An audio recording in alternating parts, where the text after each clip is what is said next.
या हिमालयाच्या पायथ्याशी आणि खोल अशा दरीमध्ये हे भोजकोट राज्य मी वसविलं. ज्या दिवसापासून हे भोजकोटचं राज्य मी स्थापना केलं आणि या माझ्या राज्यात असं मुबलक सैन्य निर्माण करून हा कुटुंबी आपलं राज्य सांभाळतो आहे. या माझ्या राज्यात असंख्य असणारी माझी प्रजा, या माझ्या प्रजेची इच्छा महत्वाकांक्षा परिपूर्ण करणं हे केवळ या कुटुंबीचं कर्तव्य आहे. आणि या कुटुंबीने आतापर्यंत आपल्या कर्तव्याशी निगडीत राहून या माझ्या लाखो प्रजाजनांना न्याय दिला. न्यायाच्या ठिकाणी अन्याय केला नाही.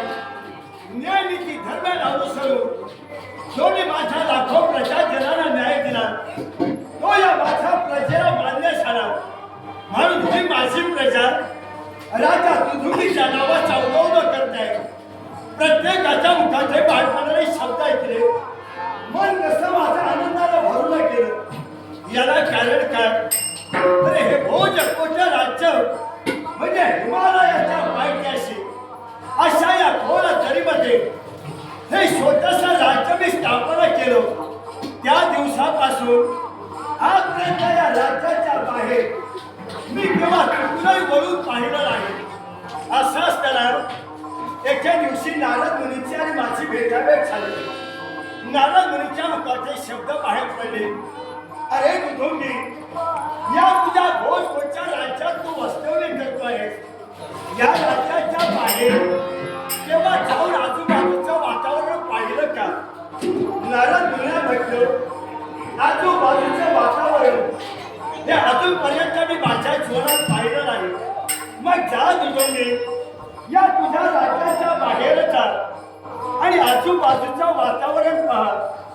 हे शब्द ध्यानी ठेवले आणि मी माझ्या प्रजेला इशारा केला, प्रजाजन हो, तुमचा राजा तुटुंबी आज या राज्याच्या बाहेर राज्याच्या दिशेवर जातो आहे.